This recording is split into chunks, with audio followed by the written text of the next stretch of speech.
너 뭐야? 일을 이따위로밖에 못해? 정말 죄송합니다. 죄송하다면 다야? 찰싹 30대 중반의 남성 강민준의 뺨이 돌아갔습니다. 50대 중년 남성의 손바닥이 그의 얼굴을 강타한 것입니다. 유리벽으로 둘러싸인 회의실 안 10여 명의 직원들이 지켜보는 가운데 벌어진 일이었습니다. 아무도 말리지 않았습니다. 아니, 말릴 수 없었습니다. 모두가 고개를 숙인 채 바닥만 응시하고 있었습니다. 이런 식으로 일할 거면 당장 관두라고. 알아들었어? 예, 알겠습니다. 민주는 붉게 물든 뺨을 감싼 채 더욱 깊이 허리를 숙였습니다.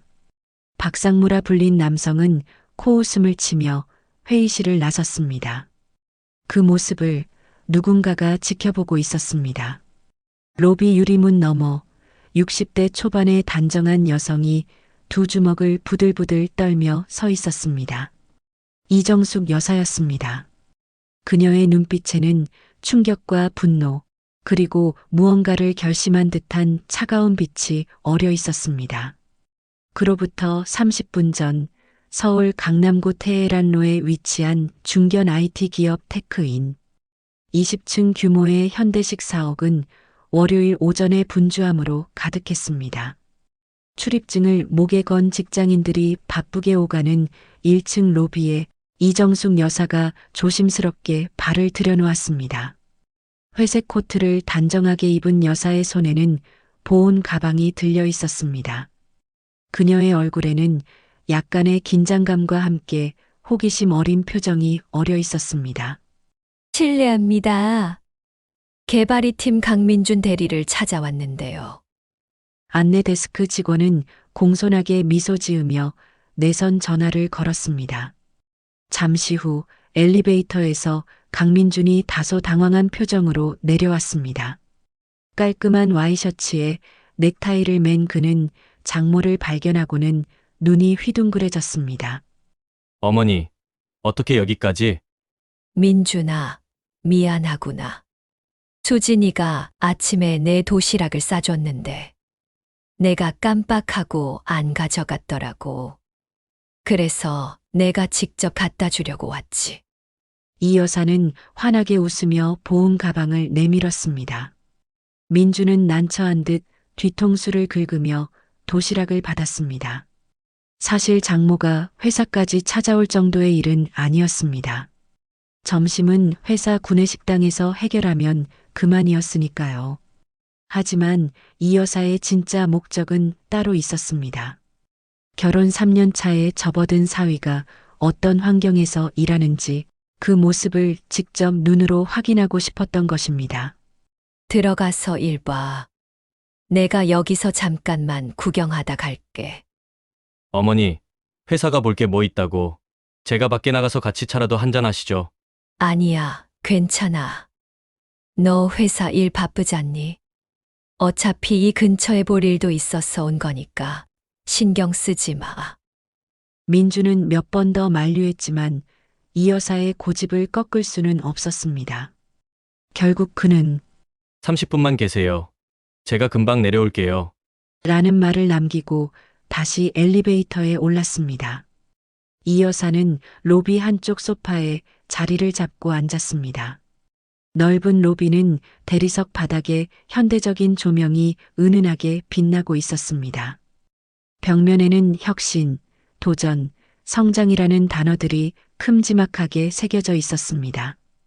이 여사는 오가는 직원들의 표정을 유심히 살폈습니다.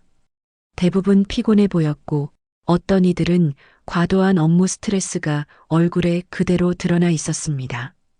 요즘 젊은 친구들 참 힘들겠구나. 이 여사는 속으로 생각했습니다. 본인도 젊은 시절 남편과 함께 사업을 하며 고생했던 기억이 있었습니다. 1990년대 중반 벤처붐이 일던 시절 남편 고 한성민 회장과 함께 작은 투자회사를 운영했었습니다. 비록 남편은 10년 전 세상을 떠났지만 그때 투자했던 여러 기업의 지분은 여전히 여사의 이름으로 남아 있었습니다. 다만 경영에는 일절 관여하지 않았기에 대부분의 회사는 여사가 대주주라는 사실조차 모르고 있었습니다. 시계를 보니 10시 30분이었습니다. 이 여사는 가방에서 스마트폰을 꺼내 시간을 보내려 했습니다. 바로 그때였습니다. 로비 옆 복도에서 험악한 목소리가 들려왔습니다. 유리문 너머로 회의실이 보였고 그곳에서는 여러 명의 직원들이 한 사람에게 둘러싸여 있었습니다. 이 여사는 무심코 그쪽을 바라보았습니다. 그리고 그 순간 믿을 수 없는 광경을 목격했습니다. 50대로 보이는 중년 남성이 누군가의 멱살을 잡고 고함을 지르고 있었습니다. 그리고 그 상대는 바로 사위 강민준이었습니다. 이 여사의 얼굴이 순식간에 굳어졌습니다. 심장이 쿵쿵 뛰기 시작했습니다. 그녀는 자리에서 벌떡 일어나 회의실 쪽으로 다가갔습니다. 유리문 틈으로 더욱 선명하게 상황이 보였습니다. 박상무님, 제가 잘못했습니다. 죄송합니다. 민준이 고개를 숙이며 사과하고 있었습니다. 하지만 박상무라 불린 남성은 전혀 누그러지지 않았습니다. 그의 얼굴은 분노로 일그러져 있었고 목소리는 회의실을 가득 채울 만큼 컸습니다. 잘못했다고? 이번 프로젝트가 얼마나 중요한 건데? 내 실수 하나 때문에 회사가 얼마나 큰 손해를 봤는지 알아? 정말 죄송합니다. 다시는 이런 일이. 민준의 말이 채 끝나기도 전이었습니다. 박상무의 손이 번개처럼 움직였고 찰싹하는 소리와 함께 민준의 뺨이 돌아갔습니다. 회의실 안이 순간 정적에 휩싸였습니다. 다른 직원들은 고개를 숙인 채 아무 말도 하지 못했습니다. 누군가는 눈을 질끈 감았고 누군가는 주먹을 꽉 쥐었지만 아무도 나서지 않았습니다. 이 여사의 두 손이 부들부들 떨렸습니다. 눈앞이 하얘지는 것 같았습니다. 그것도 수많은 동료들이 지켜보는 앞에서. 민주는 뺨을 맞고도 허리를 더욱 깊이 숙인 채 연신 사과만 반복했습니다. 이런 식으로 일할 거면 당장 관두라고. 알아들었어? 예, 알겠습니다.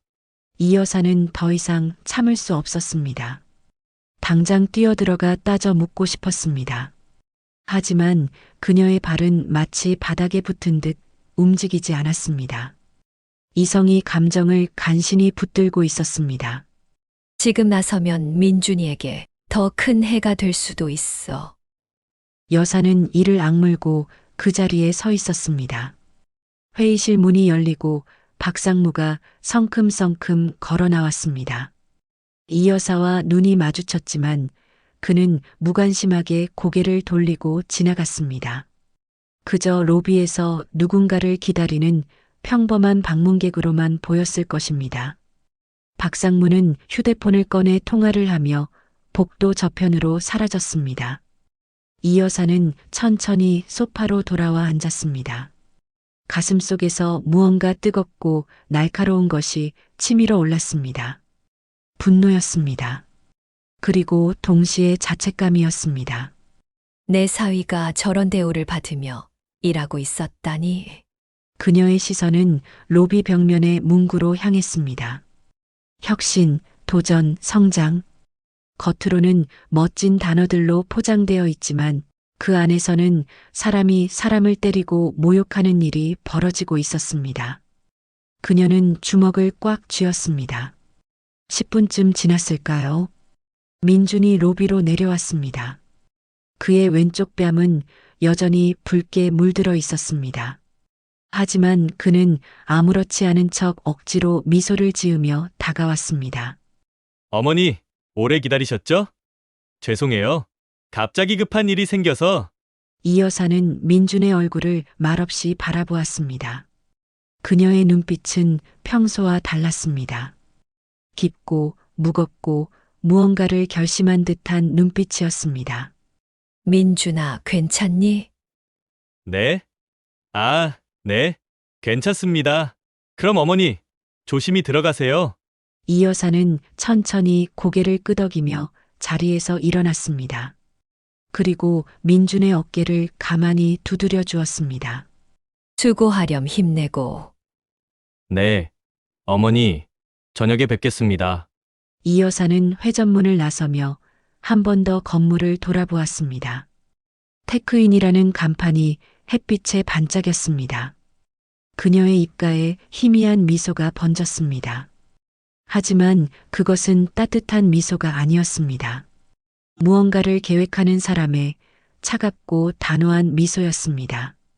이정숙 여사의 조용했던 일상이 오늘 이 순간부터 변하기 시작했습니다.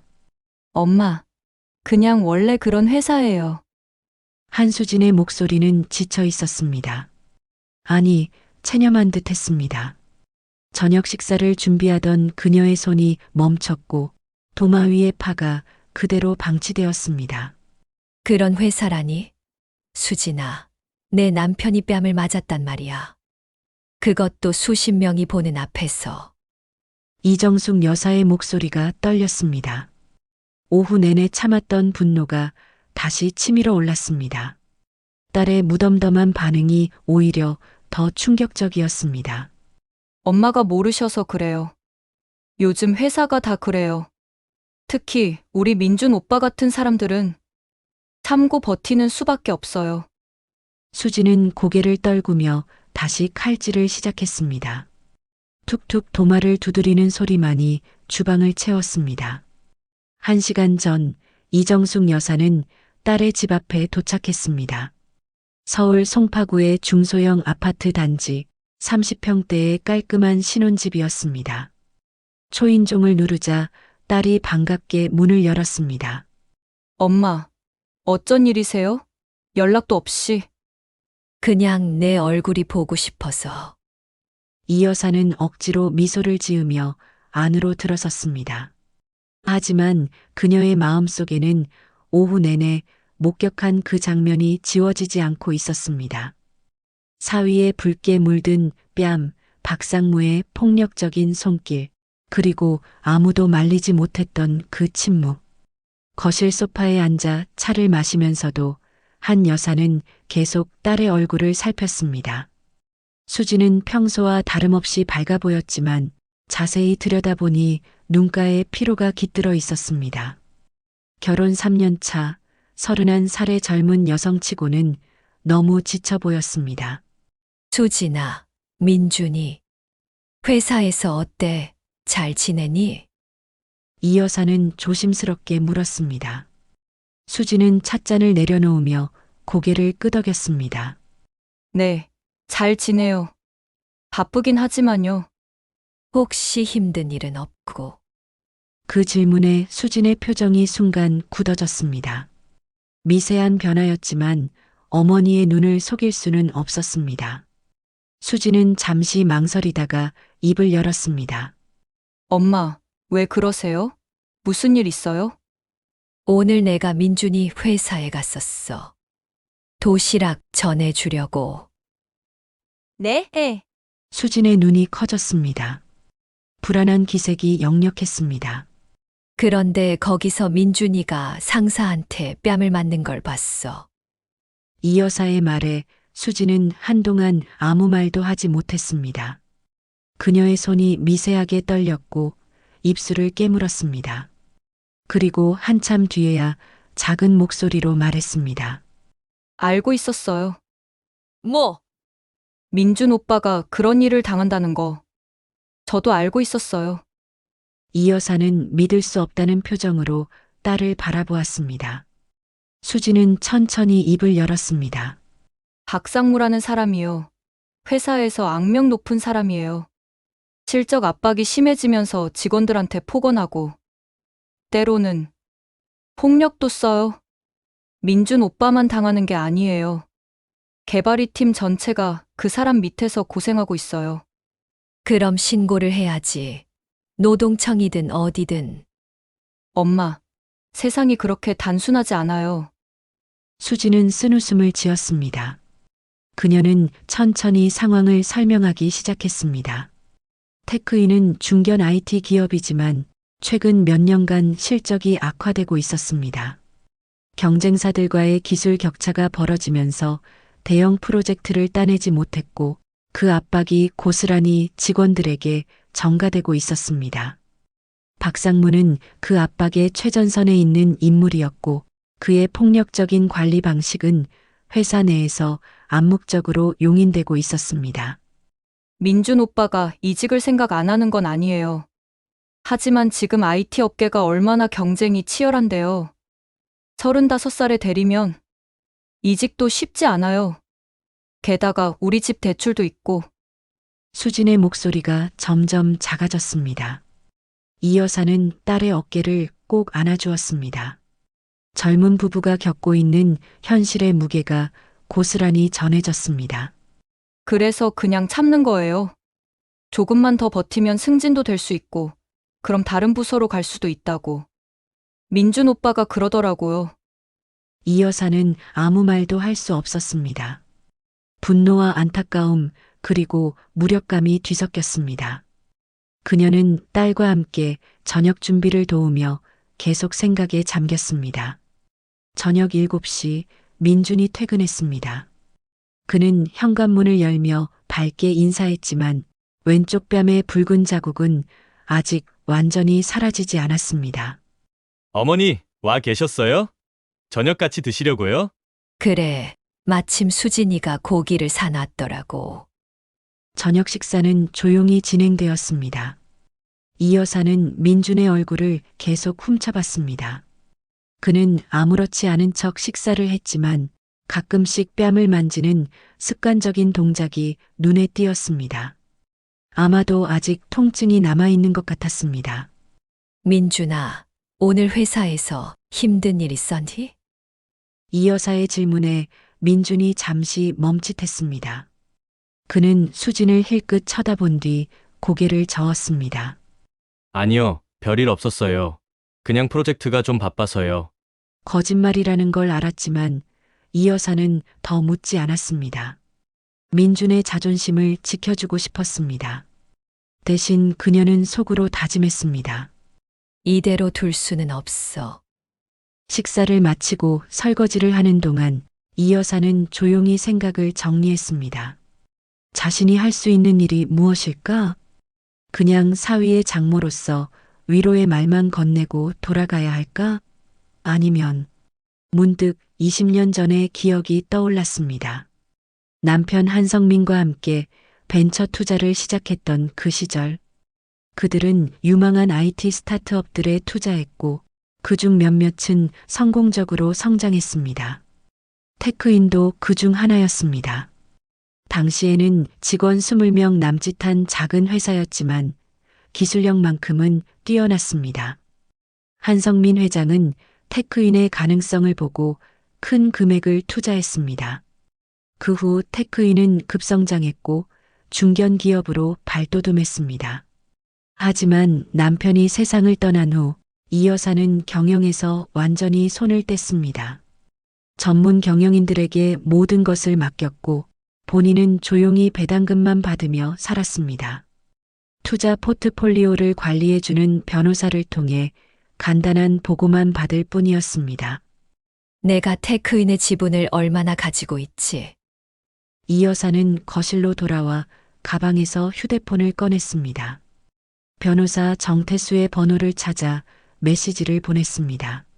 정 변호사님, 내일 오전에 시간 되시나요? 급히 상담할 일이 있습니다. 답장은 금방 왔습니다. 네, 여사님. 10시에 사무실로 오시면 됩니다. 무슨 일이신지요? 테크윈이라는 회사 혹시 기억하시나요? 아, 그럼요. 여사님께서 35% 지분을 보유하고 계신 회사죠. 무슨 문제라도 있으십니까? 이 여사는 휴대폰을 꼭 쥐었습니다. 35%면 회사를 좌지우지할 수 있는 대주주였습니다. 그녀는 심호흡을 하고 답장을 보냈습니다. 내일 자세히 말씀드리겠습니다. 회사 현황 자료 좀 준비해 주세요. 알겠습니다, 여사님. 이 여사는 휴대폰을 내려놓고 거실 창문 밖을 바라보았습니다. 서울의 야경이 반짝이고 있었습니다. 그 어딘가에 테크인 본사가 있을 것입니다. 그리고 그곳에서 수많은 직원들이 박상무 같은 사람들 밑에서 고통받고 있을 것입니다. 엄마, 벌써 가세요? 수진이 다가와 물었습니다. 이 여사는 딸의 손을 꼭 잡았습니다. 그래, 내일 아침 일찍 볼 일이 있었어. 수진아, 너무 걱정하지 마.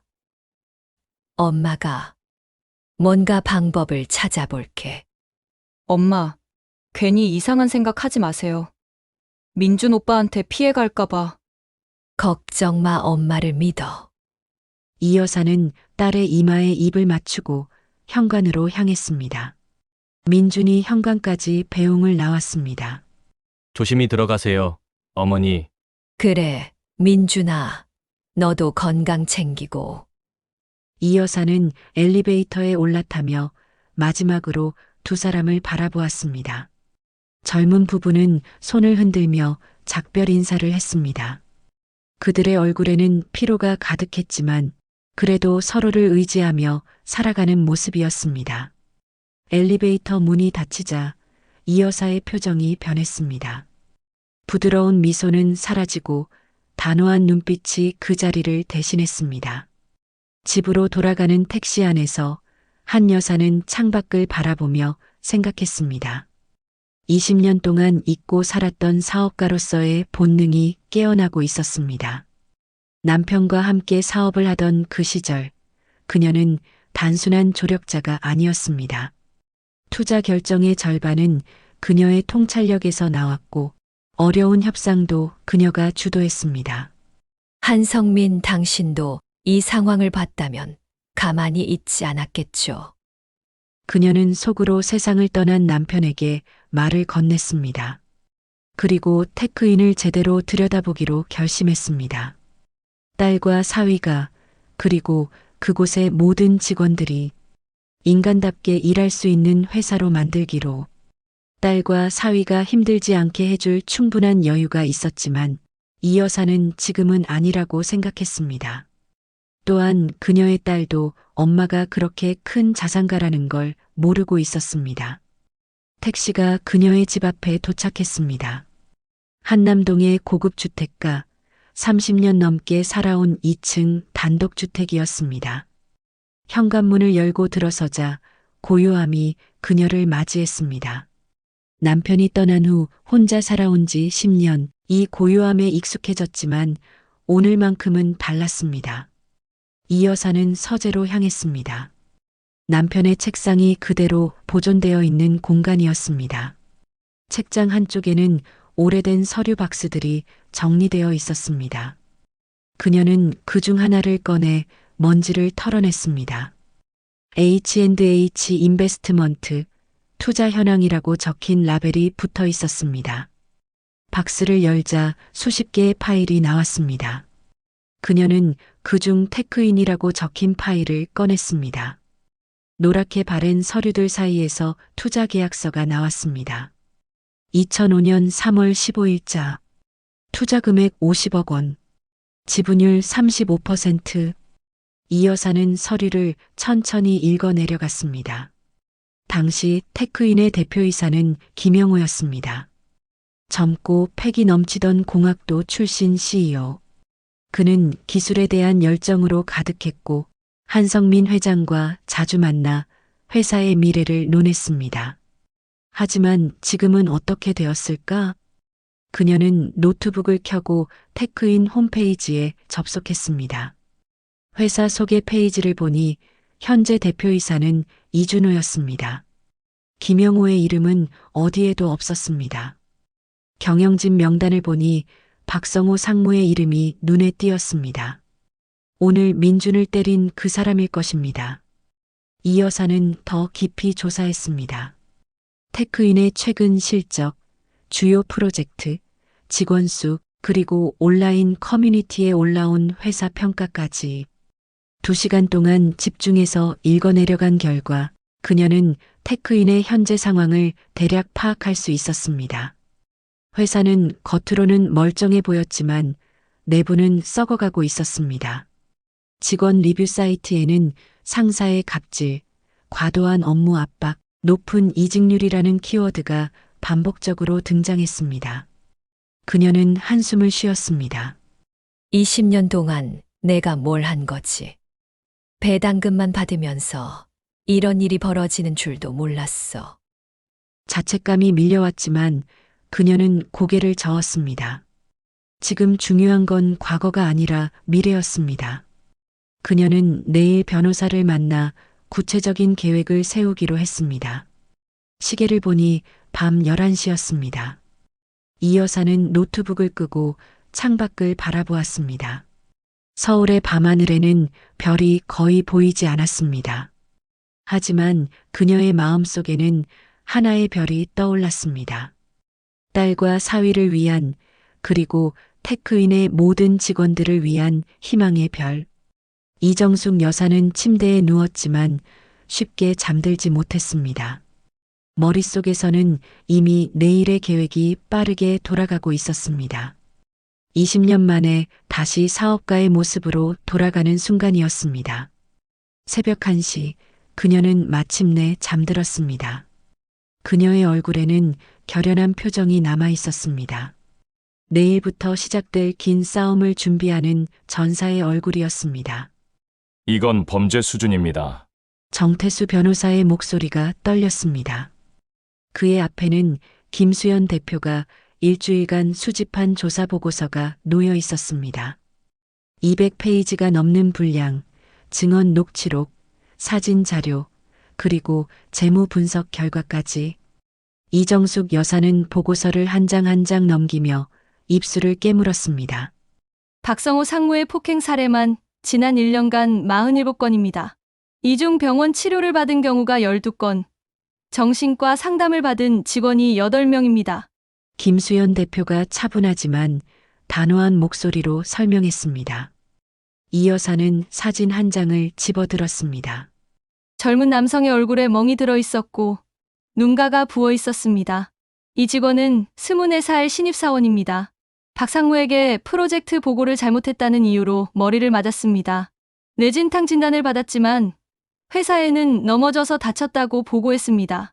인사 불이익이 두려워서요. 일주일 전 김수연 대표는 조사에 착수했습니다. 첫 번째 단계는 내부 고발자 확보였습니다. 그녀는 온라인 커뮤니티와 직원 리뷰 사이트를 통해 테크인 직원들과 접촉했습니다. 익명성을 완벽히 보장한다는 조건 하에 놀랍게도 15명의 직원이 증언에 동의했습니다. 그들의 이야기는 참혹했습니다. 박성호 상무는 하루도 빠짐없이 누군가를 괴롭혔습니다. 폭언은 기본이었고 물건을 집어던지는 것도 일상이었습니다. 한 직원은 노트북을 머리에 맞았고 또 다른 직원은 책상을 발로 차이는 바람에 다리에 멍이 들었습니다. 가장 심각한 건 조직적 은폐입니다. 김 대표가 또 다른 자료를 꺼냈습니다. 인사팀 내부 문서였습니다. 인사팀에서는 박상무 관련 민원이 들어오면 자동으로 처리 완료로 분류합니다. 실제로는 아무 조치도 취하지 않으면서요.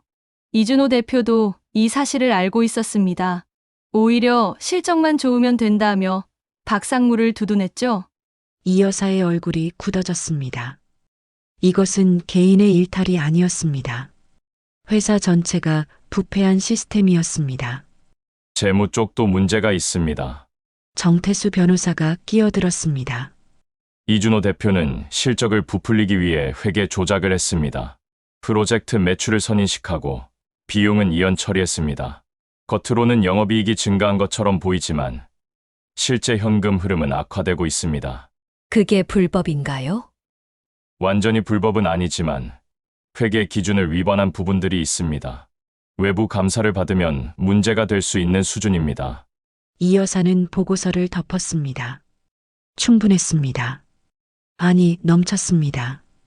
이 정도 증거면 이사회를 소집하고 경영진을 교체하기에 충분했습니다. 자, 그럼 이제 본격적으로 시작하죠. 이 여사의 눈빛이 날카로워졌습니다. 정 변호사님, 비상 이사회 소집을 요청해 주세요. 주주권을 행사하겠습니다. 알겠습니다. 언제로 하시겠습니까? 2주 후 금요일. 충분히 준비할 시간을 주고 싶네요. 그들에게도, 그리고 우리에게도. 정 변호사는 고개를 끄덕이며 노트북을 열었습니다. 법적 절차를 진행하기 위한 서류 작업을 시작했습니다. 김 대표님, 한 가지 더 부탁이 있습니다. 이 여사가 김수연을 바라보았습니다. 내부 고발자들을 보호해 주세요. 이사회가 열리면 이준호 대표와 박성호 상무가 보복할 가능성이 큽니다. 법적으로 보호받을 수 있는 장치를 마련해 주세요. 이미 준비했습니다. 김 대표는 또 다른 파일을 꺼냈습니다. 노동부에 익명 신고를 접수했습니다. 직장 내 괴롭힘 및 폭행 혐의로요. 노동부에서 조만간 특별 감독에 들어갈 겁니다. 그리고 고발자들은 공익신고자 보호법의 적용을 받게 됩니다. 완벽하네요. 그녀는 처음으로 만족한 미소를 지었습니다. 모든 퍼즐 조각이 맞춰지고 있었습니다.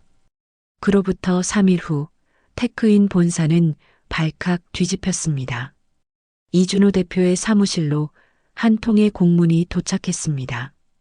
발신자는 법무법인 정산, 내용은 비상 이사회 소집 요청이었습니다. 이게 대체 무슨 소리야? 이준호 대표는 공문을 집어 던지며 소리쳤습니다. 비서실장이 조심스럽게 입을 열었습니다. H&H 인베스트먼트라는 투자회사에서 보낸 것 같습니다. 35% 지분을 보유한 대주주라고 하는데 35%? 그런 주주가 있었어? 이 대표는 황급히 주주 명부를 확인했습니다. 그리고 그제야 깨달았습니다. 20년 동안 한 번도 경영에 간섭하지 않았던 그 유령 같은 대주주가 드디어 움직인 것입니다. 당장 법무팀 불러! 법무팀은 긴급 회의를 열었습니다. 하지만 결론은 명확했습니다. 35% 지분 보유자의 이사회 소집 요청은 법적으로 정당했고 거부할 방법이 없었습니다. 대표님, 응해야 합니다. 거부하면 오히려 법적 분쟁으로 번질 수 있습니다. 이준호 대표는 이를 갈았습니다.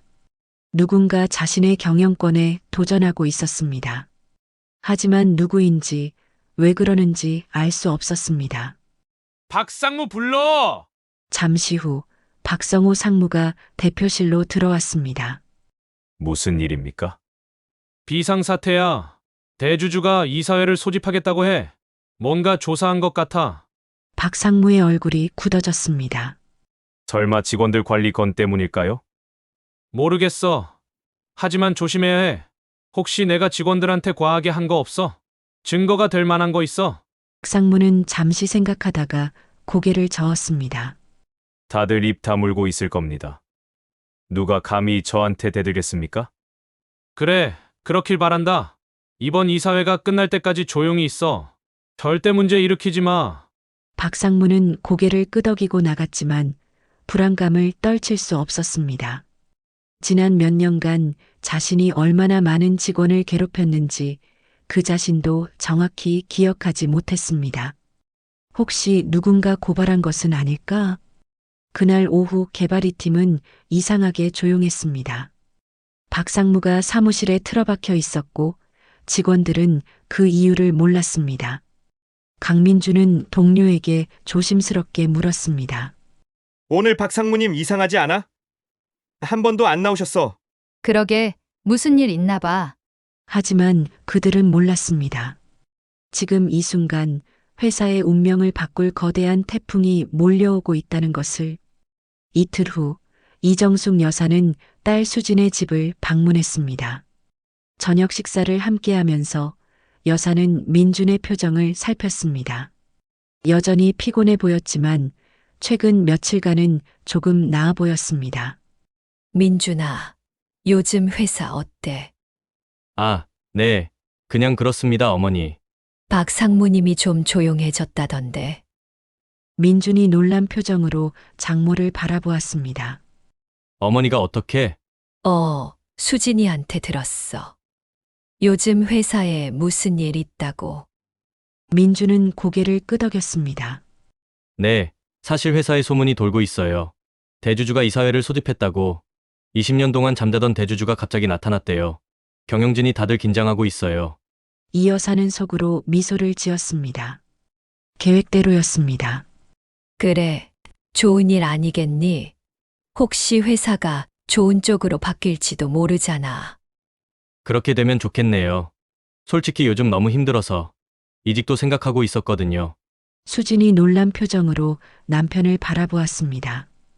오빠, 그런 생각까지 했어? 응. 하지만 어머니 말씀처럼 회사가 바뀐다면 조금 더 버텨볼까 해. 이 여사는 민준의 어깨를 다독여 주었습니다. 조금만 더 힘내렴. 좋은 일이 생길 거야. 그날 밤 이 여사는 집으로 돌아와 정태수 변호사에게 전화를 걸었습니다. 변호사님, 이사회 준비는 잘 되고 있나요? 네, 여사님. 모든 법적 절차를 마쳤습니다. 이사회는 예정대로 이번 주 금요일 오후 2시에 열립니다. 참석자는 이준호 대표, 이사 5명, 그리고 여사님입니다. 좋습니다. 제가 준비한 자료는 모두 프린트해 주세요. 그리고 김수현 대표님도 배석할 수 있도록 해주세요. 알겠습니다, 여사님. 긴장되시죠? 여사는 창밖을 바라보며 대답했습니다. 긴장보다는 기대가 되네요. 드디어 정의를 되찾을 수 있으니까요.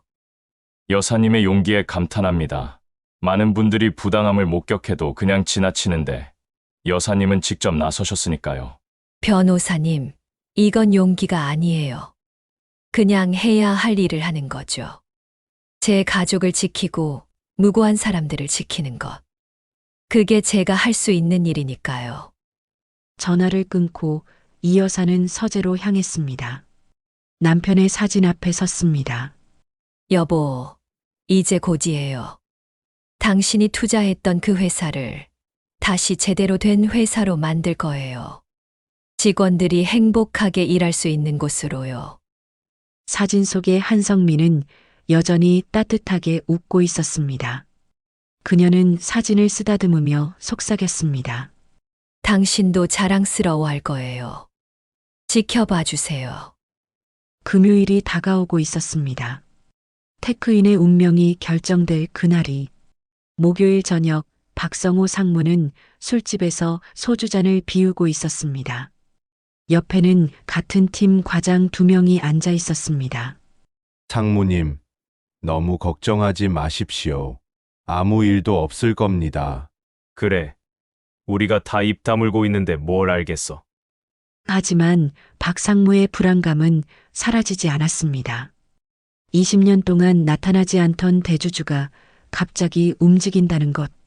그것도 이사회를 소집할 만큼 심각하게 뭔가 큰일이 벌어지고 있다는 예감이 들었습니다. 내일 이사회가 끝나면 알겠지. 그때까지는 최대한 조용히 있어야 해. 박 상무는 마지막 잔을 비우고 일어섰습니다. 내일이면 모든 것이 결정될 것입니다. 같은 시각 이정숙 여사는 옷장 앞에 서 있었습니다. 내일 입고 갈 옷을 고르고 있었습니다.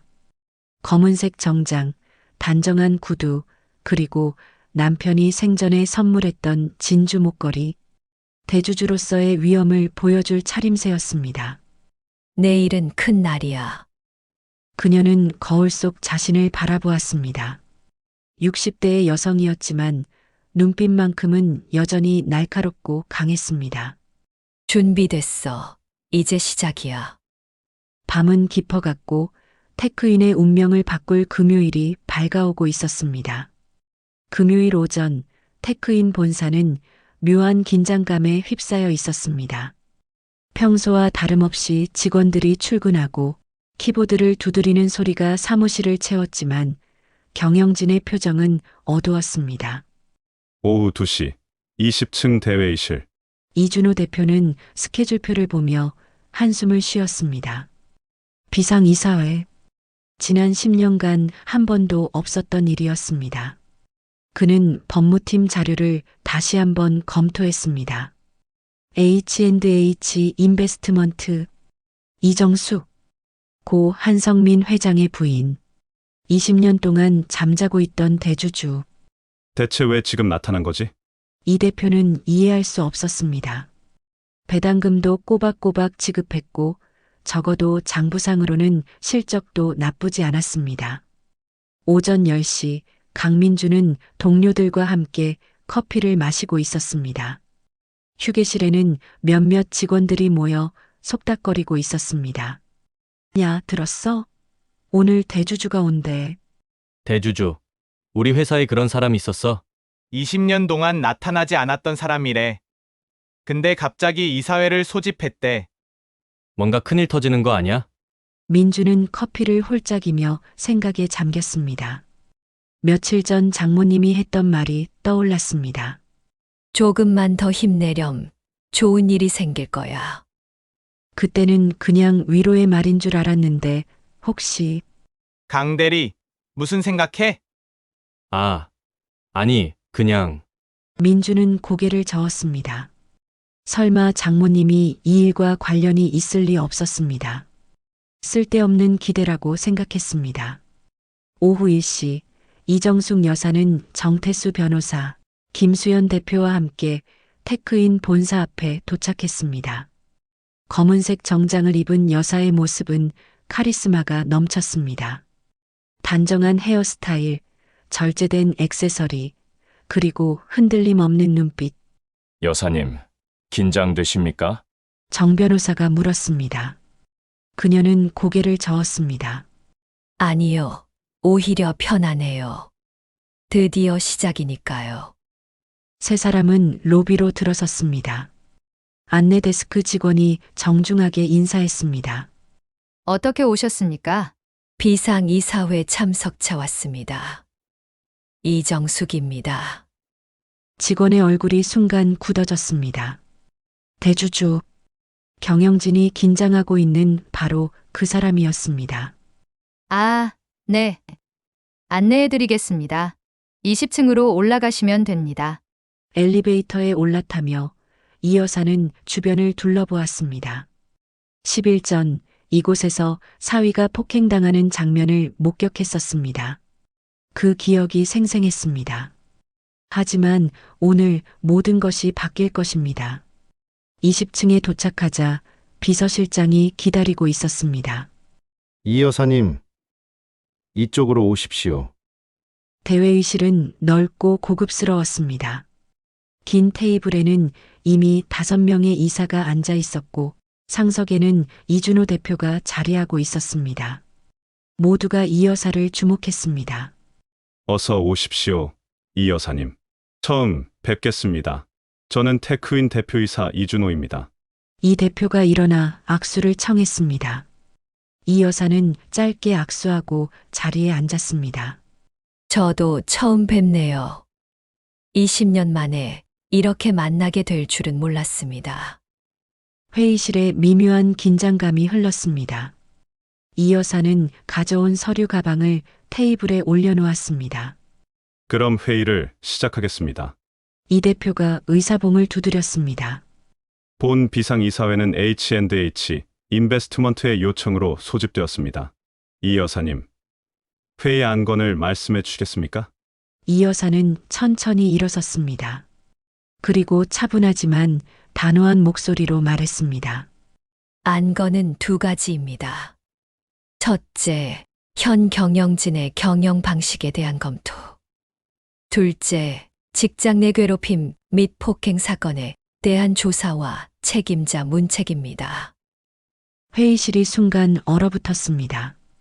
이사들이 서로를 바라보았고 이준호 대표의 표정이 굳어졌습니다. 이 여사님, 그게 무슨 말씀이신지? 이준호 대표님, 그리고 여러 이사님들. 제가 20년 동안 경영에 관여하지 않은 것은 사실입니다. 전문 경영인을 신뢰했기 때문입니다. 하지만 최근 제가 알게 된 사실들은 도저히 묵과할 수 없는 수준입니다. 이 여사는 서류 가방에서 두꺼운 보고서를 꺼냈습니다.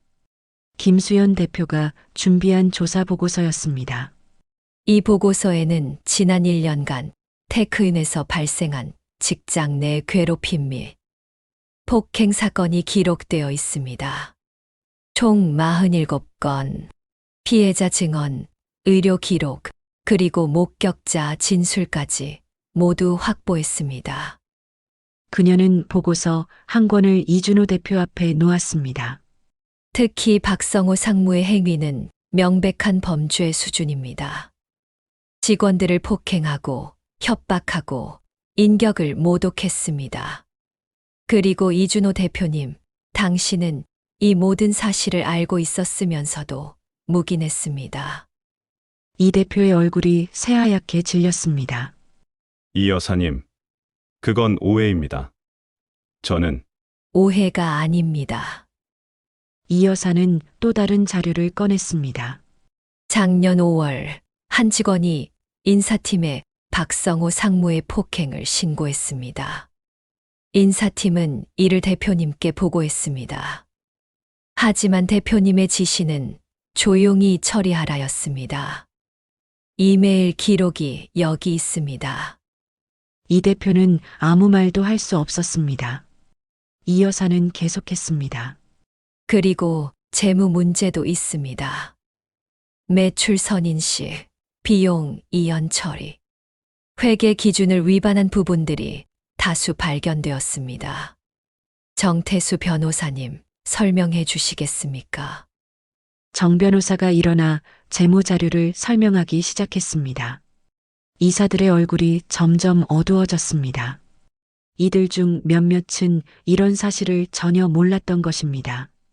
30분간의 설명이 끝나자 회의실은 무거운 침묵에 휩싸였습니다. 이 여사는 자리에 앉으며 말했습니다. 저는 오늘 이 자리에서 3가지를 요구합니다. 첫째, 박성호 상무의 즉각 해임. 둘째, 이준호 대표의 사의. 셋째, 새로운 경영진 선임을 위한 특별위원회 구성입니다. 이 여사님, 이준호 대표가 벌떡 일어섰습니다. 이건 너무 일방적인 처사입니다. 저는 이 회사를 10년간 이끌어왔습니다. 실적도 향상시켰고 실적이요. 이 여사가 차갑게 웃었습니다. 직원들을 쥐어짜서 만든 숫자가 무슨 의미가 있습니까? 이 회사의 진짜 자산은 기계나 건물이 아닙니다. 바로 직원들입니다. 그런데 당신은 그 직원들을 소모품처럼 대했습니다. 이 여사는 테이블을 가볍게 두드리며 말을 이었습니다. 20년 전 제 남편 한성민 회장이 이 회사에 투자한 이유를 아십니까? 창업자 김영호 대표의 기술력 때문만이 아니었습니다. 그의 철학 때문이었습니다. 직원이 행복해야 회사도 성장한다는 철학. 하지만 지금 테크인은 그 철학을 완전히 잃어버렸습니다. 이사 중 한 명이 조심스럽게 손을 들었습니다. 이 여사님, 말씀은 이해하겠습니다만 너무 급진적인 변화는 회사에 혼란을 줄 수 있습니다. 혼란이요. 지금보다 더한 혼란이 있을까요? 이 여사는 또 다른 자료를 꺼냈습니다. 작년 이직률이 35%입니다. 업계 평균의 3배가 넘습니다. 신입사원 조기 퇴사율은 60%입니다. 이게 정상적인 회사라고 보십니까? 이사들은 서로를 바라보았습니다. 이 여사의 말이 맞았습니다. 그리고 한 가지 더 말씀드리겠습니다. 이 여사는 마지막 자료를 꺼냈습니다. 노동부에서 다음 주부터 특별 감독에 들어옵니다. 직장 내 괴롭힘 및 근로기준법 위반 혐의로요. 만약 우리가 지금 자정 노력을 하지 않으면 테크인은 언론의 집중 포화를 받게 될 것입니다. 직원 폭행 기업, 블랙 기업. 그런 꼬리표가 붙는 순간 회사의 평판은 땅에 떨어집니다. 이준호 대표는 더 이상 반박할 말이 없었습니다. 이 여사가 준비한 증거는 완벽했고 논리는 명확했습니다. 저는 35%의 지분을 가진 최대 주주로서, 그리고 고 한성민 회장의 뜻을 이어받은 사람으로서 이 회사를 바로잡을 권리와 의무가 있습니다. 여러분도 동의하시리라 믿습니다. 이 여사는 이사들을 한 명씩 바라보았습니다. 그녀의 눈빛에는 흔들림이 없었습니다. 투표에 붙이겠습니다. 제가 제안한 3가지 안건에 찬성하시는 분은 손을 들어 주십시오. 잠시 침묵이 흘렀습니다. 그리고 1명, 2명, 이사들이 손을 들기 시작했습니다. 결국 5명의 이사 중 4명이 찬성했습니다. 가결되었습니다. 이 여사는 의사봉을 두드렸습니다. 이준호 대표님, 박성우 상무님을 이 자리에 불러주시겠습니까? 이 대표는 힘없이 고개를 끄덕였습니다. 비서실장이 나가더니 잠시 후 박성우 상무를 데리고 들어왔습니다. 무슨 일입니까, 대표님? 박 상무는 회의실의 분위기가 심상치 않다는 것을 직감했습니다. 박성우 상무님, 이 여사가 일어나 박 상무를 똑바로 바라보았습니다. 저는 H&H 인베스트먼트 대표, 그리고 테크윈의 최대 주주 이정숙입니다. 박 상무의 얼굴이 굳어졌습니다. 당신은 오늘 즉시 해임됩니다. 직장 내 괴롭힘 및 폭행 혐의로 형사 고발될 예정이며 민사상 손해배상 책임도 지게 될 것입니다. 뭐라고요? 이게 무슨... 10일 전 당신은 개발이팀 강민준 대리를 폭행했습니다. 회의실에서 수십 명이 보는 앞에서 기억하십니까? 박 상무는 말문이 막혔습니다. 이 여사는 계속했습니다. 강민준 대리는 제 사위입니다. 회의실에 충격의 정적이 흘렀습니다. 박 상무는 믿을 수 없다는 표정으로 이 여사를 바라보았습니다. 당신이 때린 그 직원의 장모가 바로 저입니다. 그리고 당신이 지난 몇 년간 괴롭힌 수십 명의 직원들, 그들도 모두 누군가의 소중한 가족입니다. 그녀의 목소리는 떨렸지만 눈빛만큼은 흔들리지 않았습니다. 당신은 권력을 이용해 약자를 괴롭혔습니다. 그리고 그것이 정당하다고, 회사를 위한 것이라고 착각했습니다. 하지만 그건 범죄입니다. 명백한 범죄입니다. 저는 회사를 위해... 회사를 위해서라고요? 아닙니다. 당신 자신의 비틀어진 욕망을 채우기 위해서였을 뿐입니다. 이 여사는 보안팀에게 신호를 보냈습니다. 박성우 상무님, 지금 즉시 개인 물품을 챙겨 퇴사하십시오. 회사에 더 이상 발을 들여놓을 수 없습니다. 박 상무는 이준호 대표를 바라보았지만 이 대표는 고개를 돌렸습니다. 더 이상 그를 보호해줄 사람은 없었습니다. 이럴 수는 없습니다. 법적으로 대응하겠습니다. 보안팀이 박 상무를 에스코트하며 회의실 밖으로 데리고 나갔습니다. 회의실 문이 닫히자 이 여사는 다시 자리에 앉았습니다. 이준호 대표님, 네, 당신에게 한 달의 시간을 드리겠습니다. 정상적인 인수인계를 하고 차기 대표를 추천해 주십시오. 그리고 조용히 물러나십시오. 이 대표는 한참을 망설이다가 고개를 끄덕였습니다. 알겠습니다. 회의가 끝나고 이 여사는 엘리베이터에 올랐습니다. 정 변호사와 김 대표가 함께였습니다. 여사님, 정말 대단하십니다. 김 대표가 감탄하며 말했습니다. 이 여사는 미소를 지었습니다. 엘리베이터가 1층에 도착했습니다. 로비를 지나며 이 여사는 직원들을 바라보았습니다. 그들은 여전히 무슨 일이 일어났는지 모르고 있었습니다. 하지만 곧 알게 될 것입니다. 변화가 시작되었다는 것을. 건물을 나서며 이 여사는 하늘을 올려다보았습니다. 구름 사이로 햇살이 비치고 있었습니다. 여보, 봤죠? 시작했어요. 그녀는 속으로 세상을 떠난 남편에게 말했습니다. 그리고 다음 단계를 준비하기 시작했습니다. 긴급 전사회의를 소집합니다. 오늘 오후 4시 대강당. 월요일 오전 테크인 전 직원에게 긴급 공지가 떨어졌습니다. 사무실은 술렁였습니다. 금요일 이후 이상한 소문들이 돌고 있었습니다. 박성호 상무가 갑자기 사라졌다는 것, 대주주가 나타났다는 것, 그리고 회사에 큰 변화가 온다는 것. 야, 대체 무슨 일이야? 모르겠어. 근데 박상무 진짜 안 보이더라. 강민준도 동료들과 함께 술렁거리고 있었습니다. 박성호 상무가 사라진 것은 확실했습니다. 그의 자리는 비어 있었고 개인 물품도 모두 치워져 있었습니다. 혹시 해고당한 거 아냐? 설마 박상무가? 직원들은 믿을 수 없다는 표정이었지만 동시에 희망도 품고 있었습니다.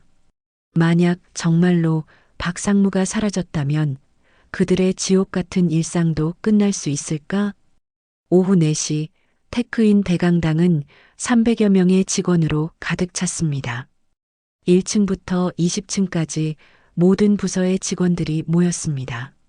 무대 위에는 이준호 대표와 임원들이 앉아 있었고 한쪽에는 낯선 여성이 서 있었습니다. 이정숙 여사였습니다. 검은색 정장에 단정한 헤어스타일, 그리고 흔들림 없는 눈빛. 그녀는 직원들을 하나하나 바라보았습니다. 객석 어딘가에 사위 강민준도 앉아 있을 것이었습니다. 시작하겠습니다. 이준호 대표가 마이크 앞에 섰습니다. 그의 목소리는 평소보다 힘이 없었습니다. 오늘 여러분께 중요한 소식을 전하기 위해 이 자리를 마련했습니다. 먼저 저희 회사의 최대 주주이신 이정숙 여사님을 소개하겠습니다. 강당이 술렁거렸습니다. 최대 주주? 직원들 대부분은 그런 사람이 있다는 것조차 몰랐습니다. 이 여사가 천천히 마이크 앞으로 걸어 나왔습니다. 그녀는 잠시 침묵하며 직원들을 바라보았습니다. 그리고 입을 열었습니다. 안녕하십니까, 여러분. 저는 H&H 인베스트먼트 대표이자 테크인의 최대 주주 이정숙입니다. 그녀의 목소리는 차분했지만 강당 구석구석까지 울려 퍼졌습니다. 20년 전 제 남편 고 한성민 회장과 함께 이 회사에 투자했습니다. 당시 테크인은 직원 20명의 작은 스타트업이었습니다.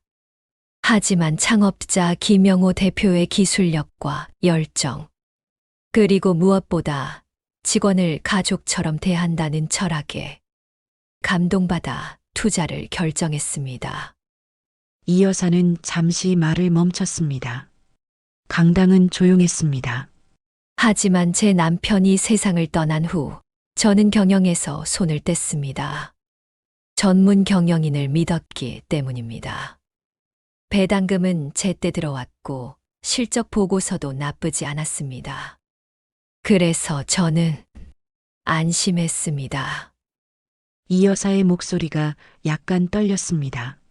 하지만 10일 전 저는 충격적인 장면을 목격했습니다. 강민주는 가슴이 철렁했습니다. 10일 전, 그날은 이 회사 개발이 팀에 강민준 대리라는 직원이 있습니다. 강당이 술렁였습니다. 모두가 민준을 찾기 시작했습니다. 민준은 얼굴이 새하얗게 질렸습니다.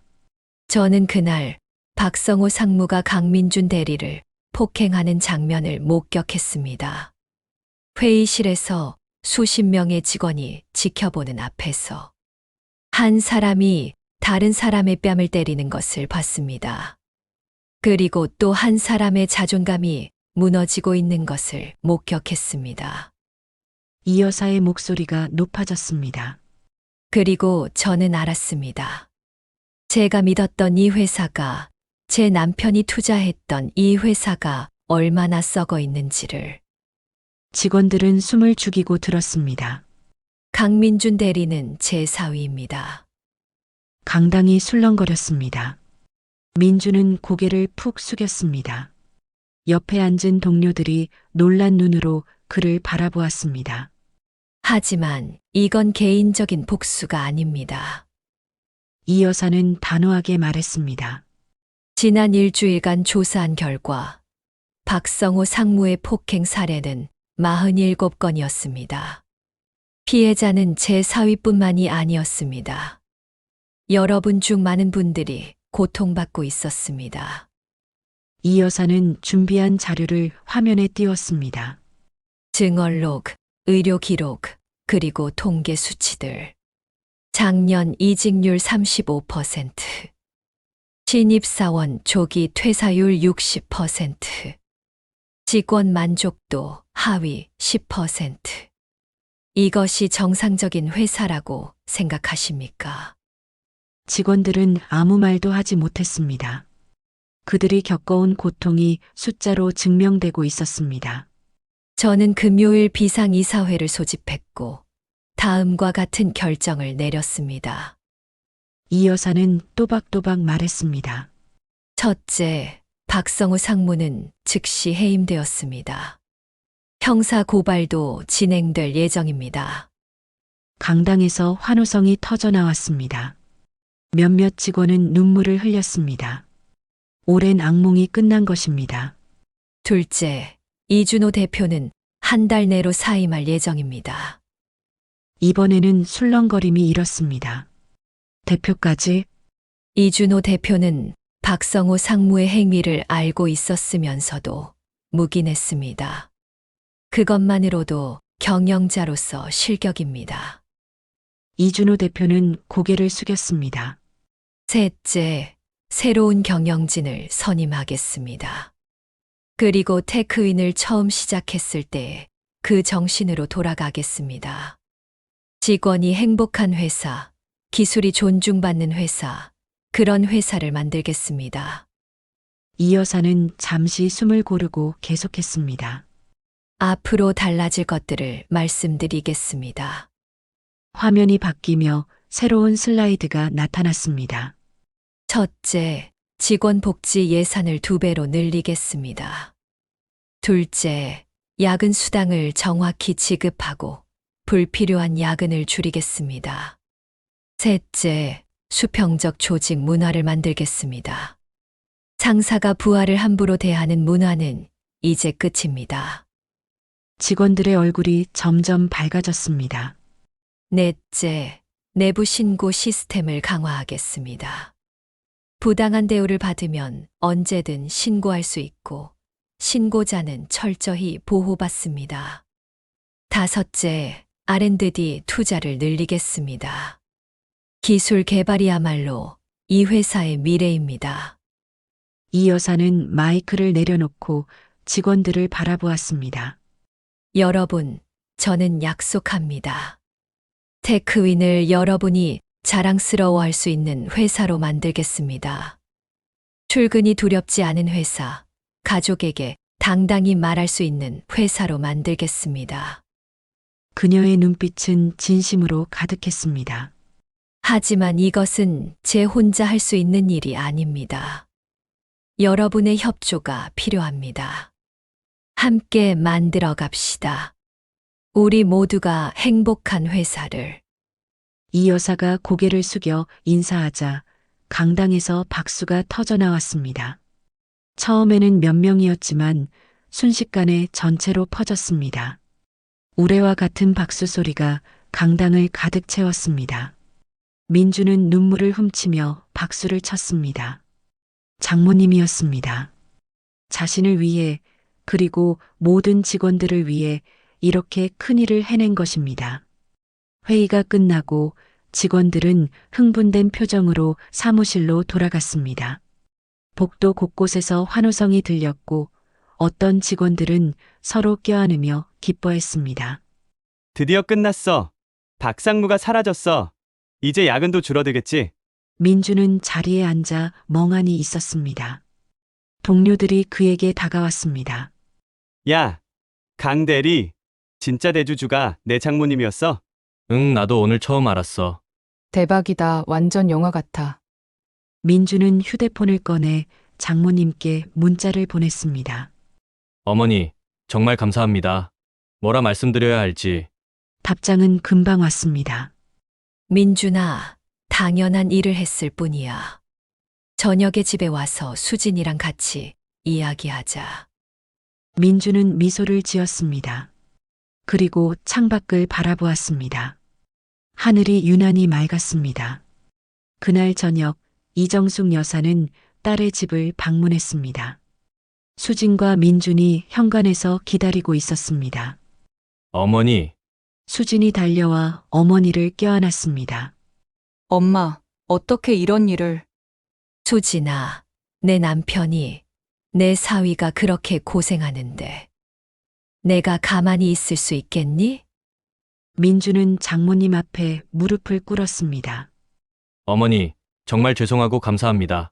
제가 무능해서. 민준아, 일어나렴. 이 여사는 민준을 일으켜 세웠습니다.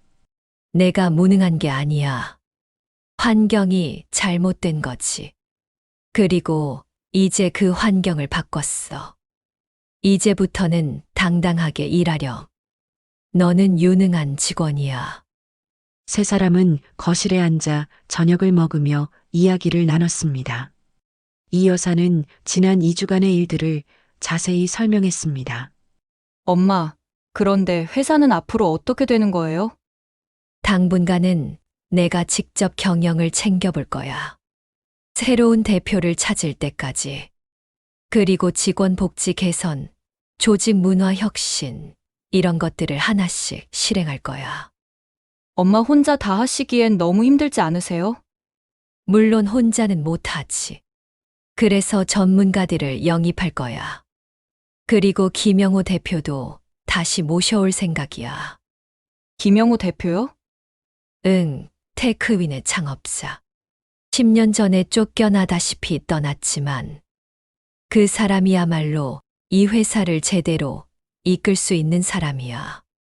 이 여사는 이미 김영호 전 대표와 연락을 취했습니다. 그는 현재 작은 IT 컨설팅 회사를 운영하고 있었는데 테크인으로 돌아올 의향이 있다고 했습니다. 모든 게 제자리를 찾아갈 거야. 시간이 좀 걸리겠지만. 수지는 어머니의 손을 꽉 잡았습니다. 전 직원 대상 익명 설문조사 결과입니다. 한 달 후 이정숙 여사는 새로 구성된 경영혁신팀과 회의를 하고 있었습니다. 김수연 대표가 준비한 자료가 스크린에 떠올랐습니다. 직원 만족도가 한 달 만에 40%에서 78%로 상승했습니다. 특히 회사에 대한 신뢰도 항목이 가장 큰 폭으로 올랐습니다.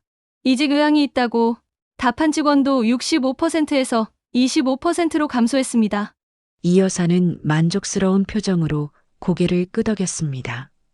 변화가 시작되고 있었습니다. 하지만 아직 갈 길이 멉니다. 정태수 변호사가 다른 자료를 펼쳤습니다. 박성호 상무 외에도 문제 있는 관리자가 7명 더 있습니다. 이들도 정리해야 합니다. 한 달 전 박성호 상무가 해임된 직후 테크인은 격동기를 맞았습니다. 박 상무의 측근들이었던 일부 관리자들이 반발했고 심지어 집단 사직을 하겠다고 협박하기도 했습니다. 하지만 이 여사는 흔들리지 않았습니다. 사직하고 싶으신 분들은 하십시오. 억지로 붙잡지 않겠습니다. 다만 부당한 행위를 저지른 분들은 법적 책임을 피할 수 없습니다. 그녀의 단호한 태도에 결국 협박은 무의로 돌아갔습니다. 오히려 3명의 관리자가 스스로 사직서를 냈고 이 여사는 흔쾌히 받아들였습니다. 썩은 부분은 과감히 잘라내야 합니다. 그 자리는 실력 있는 젊은 직원들로 채워졌습니다. 강민준도 그중 한 명이었습니다. 그는 새로 신설된 차세대 기술개발팀의 팀장으로 발탁되었습니다. 강민준 대리님, 아니 강민준 팀장님. 축하드립니다. 인사발령 날 동료들이 민준을 축하해 주었습니다. 민준은 믿을 수 없다는 표정이었습니다. 저 정말 제가 팀장을 맡아도 되는 건가요? 이 여사는 민준을 따로 불러 말했습니다. 민준아, 내가 이 회사에서 몇 년을 일했니? 7년입니다. 7년 동안 묵묵히 일했어. 실력도 있고 동료들의 신뢰도 받고 있어. 그런데 왜 승진을 못했을까? 박성호 같은 사람들이 내 능력을 억눌렀기 때문이야. 이 여사는 민준의 어깨를 두드렸습니다. 이제 마음껏 능력을 발휘해. 내가 하고 싶었던 프로젝트를 해봐. 회사가 전폭적으로 지원할게. 민준은 눈시울이 붉어졌습니다. 감사합니다, 어머니. 아니, 회장님. 회사에서는 회장님이라고 불러도 돼. 하지만 집에서는 여전히 어머니야. 두 사람은 웃었습니다. 이 여사의 개혁은 거기서 멈추지 않았습니다. 그녀는 직원 복지 개선에 본격적으로 착수했습니다. 먼저 직원 식당을 개선하겠습니다. 그녀는 구내식당을 직접 방문했습니다.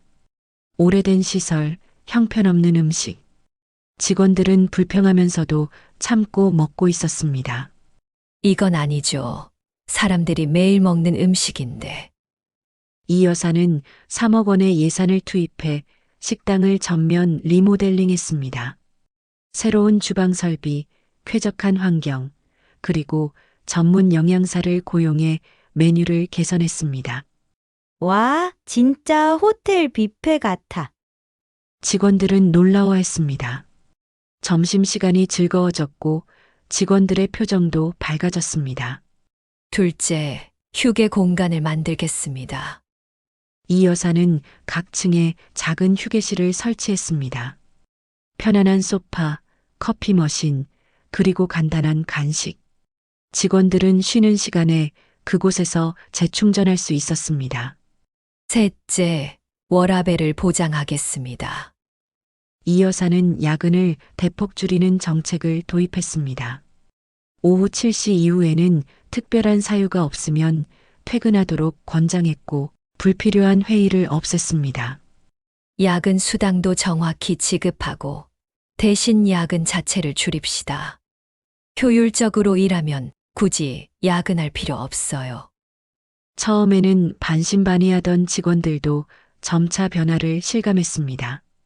퇴근 시간이 빨라지자 삶의 질이 눈에 띄게 향상되었습니다. 넷째, 교육 투자를 늘리겠습니다. 그녀는 직원 교육 프로그램을 대폭 확대했습니다. 외부 교육 지원, 자격증 취득 비용 지원, 그리고 사내 스터디 그룹 활성화. 직원들의 역량이 향상되자 회사의 경쟁력도 자연스럽게 올라갔습니다. 가장 큰 변화는 조직 문화였습니다. 이 여사는 수평적 조직 문화를 강조했습니다. 직급은 역할의 차이일 뿐 인격의 차이가 아닙니다. 그녀는 전 직원에게 교육을 실시했습니다. 상사가 부하를 함부로 대하는 것, 폭언, 인격 모독, 이런 것들은 절대 용인되지 않는다는 것을 명확히 했습니다. 신고 시스템도 강화했습니다. 부당한 대우를 받으면 언제든 인사팀이나 저에게 직접 연락하십시오. 익명도 보장됩니다. 실제로 몇 건의 신고가 들어왔고 이 여사는 즉각 조치를 취했습니다. 어느 팀장이 부하 직원에게 폭언을 했다는 신고가 들어오자 바로 조사를 실시하고 해당 팀장을 징계했습니다. 경고합니다. 다시는 이런 일이 없어야 합니다. 두 번째는 없습니다.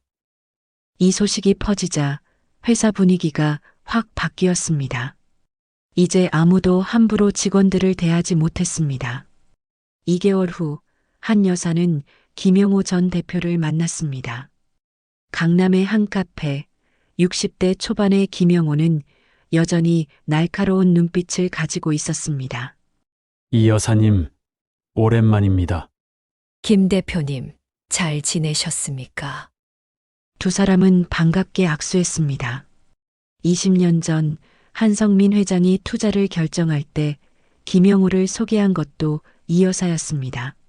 테크윈이 많이 변했다고 들었습니다. 여사님 덕분이죠. 아직 갈 길이 멉니다. 그래서 김 대표님의 도움이 필요합니다. 이 여사는 자료를 꺼냈습니다. 테크윈으로 돌아와 주십시오. 대표이사로. 김영우는 잠시 망설였습니다. 저를 다시 원하십니까? 당연합니다.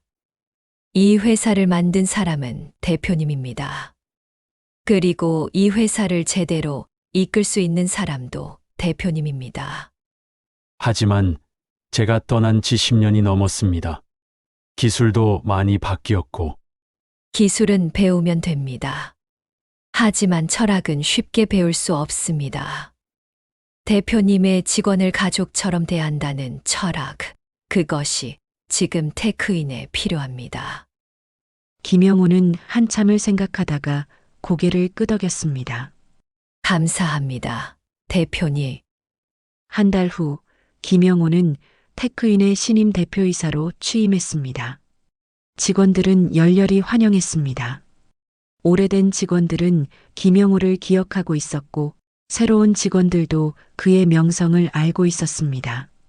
취임식에서 김영우는 감격스러워했습니다. 그는 이 여사를 향해 고개를 숙였습니다. 직원들은 박수를 보냈습니다. 3개월 후 테크인은 완전히 다른 회사가 되어 있었습니다. 정태수 변호사가 보고했습니다. 이 여사는 흐뭇한 표정으로 자료를 받습니다. 직원들이 행복해지니까 실적도 올라가네요.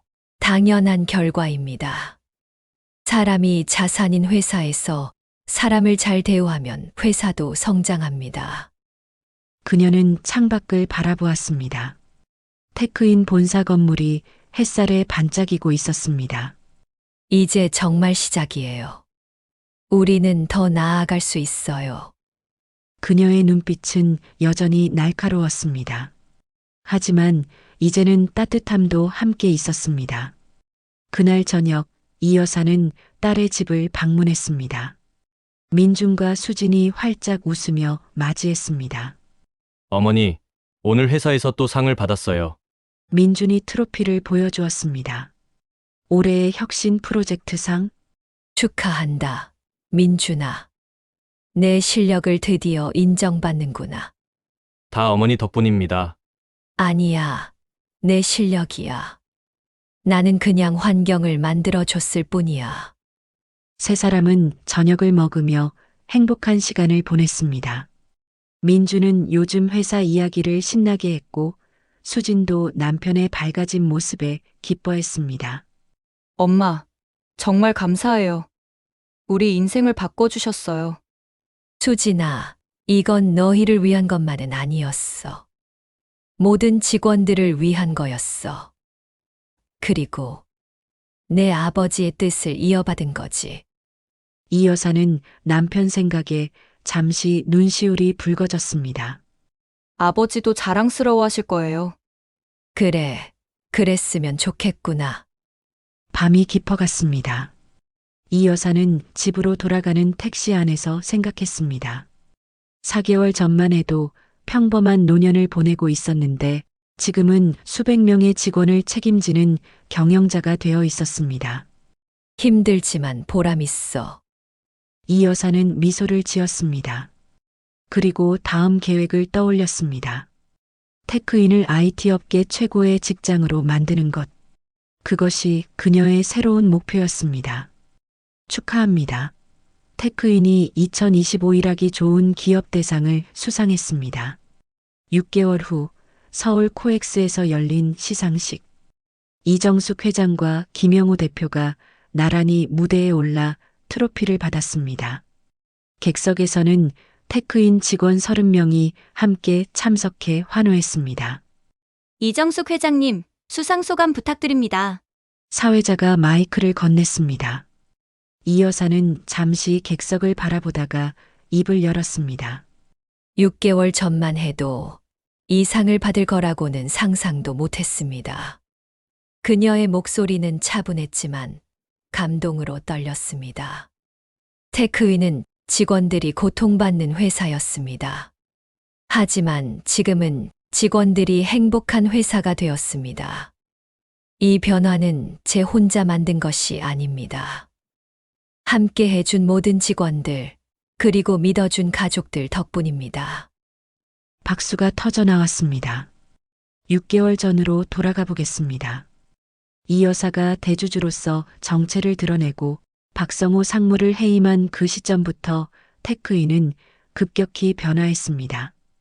가장 먼저 눈에 띈 변화는 직원들의 표정이었습니다. 더 이상 두려움에 떨지 않았습니다. 출근길이 즐거워졌고 사무실에는 웃음소리가 돌아왔습니다. 오늘 점심 뭐 먹을까? 신메뉴 나왔다던데 가서 먹어보자. 직원 식당은 이제 직원들이 가장 좋아하는 공간이 되었습니다.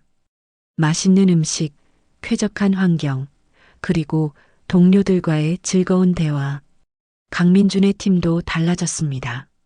차세대 기술개발팀은 자율성을 보장받았고 민준은 오랫동안 하고 싶었던 프로젝트를 시작할 수 있었습니다. 팀장님, 이 프로젝트 정말 재미있어요. 그치. 우리 마음껏 해보자. 더 이상 눈치 보지 않고 일할 수 있었습니다. 실패해도 괜찮았습니다. 회사는 도전을 격려했고 실패해서 배우라고 했습니다. 2개월 후 민준의 팀은 신기술 개발에 성공했습니다. AI 기반 고객 관리 시스템, 테크인의 기술력을 보여줄 수 있는 혁신적인 제품이었습니다. 대박이다. 이거 특허 출원해야 하는 거 아니에요? 민준은 자랑스러웠습니다. 7년 동안 억눌려 있던 자신의 능력을 드디어 발휘할 수 있었습니다. 김영호 대표는 민준의 팀을 격려했습니다. 강 팀장, 정말 훌륭합니다. 이 기술로 우리가 시장을 선도할 수 있겠어요. 감사합니다, 대표님. 앞으로도 계속 도전해 주세요. 회사가 전폭적으로 지원하겠습니다. 테크인의 변화는 외부에서도 주목받기 시작했습니다. 테크인 6개월 만에 기업 문화 혁신 성공. 직원 만족도 40%에서 90%로 어떻게 가능했나? 이정숙 회장, 사람 중심 경영으로 주목.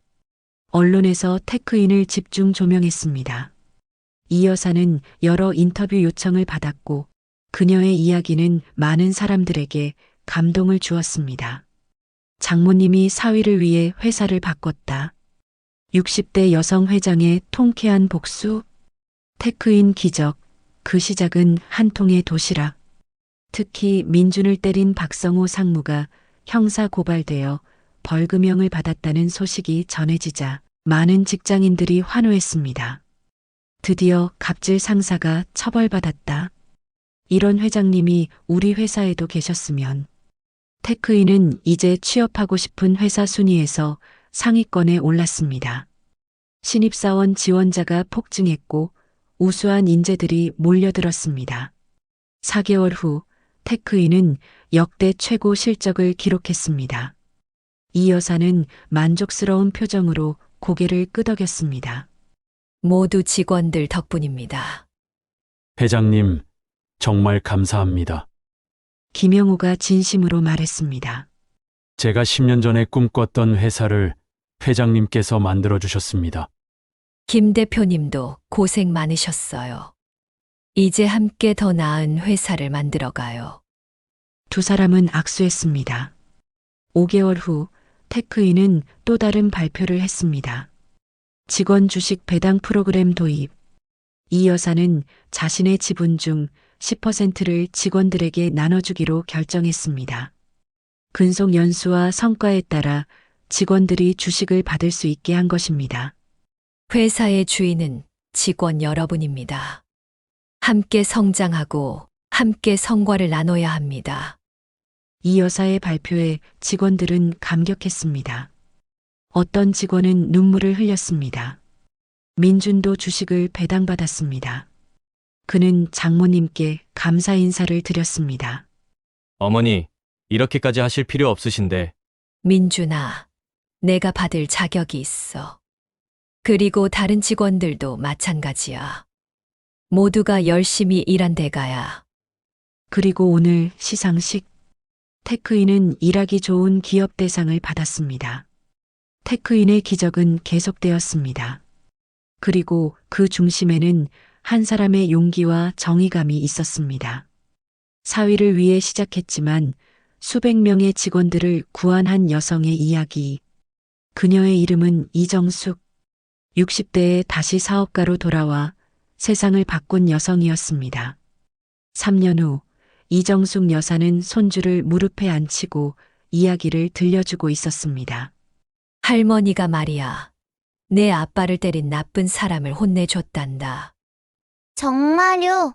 할머니? 그럼 할머니는 슈퍼히어로거든. 민중과 수진이 웃으며 지켜보았습니다.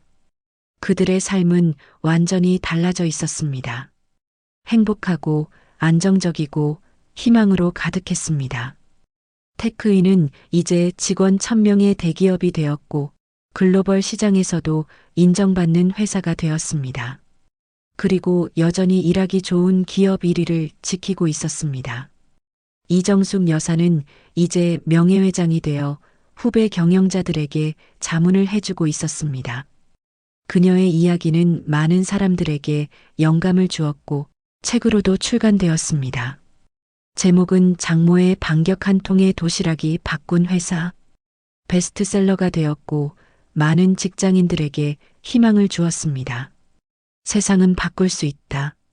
한 사람의 용기로. 그것이 한정숙 여사가 전하고 싶은 메시지였습니다. 그리고 그녀는 증명했습니다. 정의는 이긴다는 것을, 사람이 가장 중요하다는 것을, 그리고 사랑하는 사람을 지키기 위한 용기는 세상을 바꿀 수 있다는 것을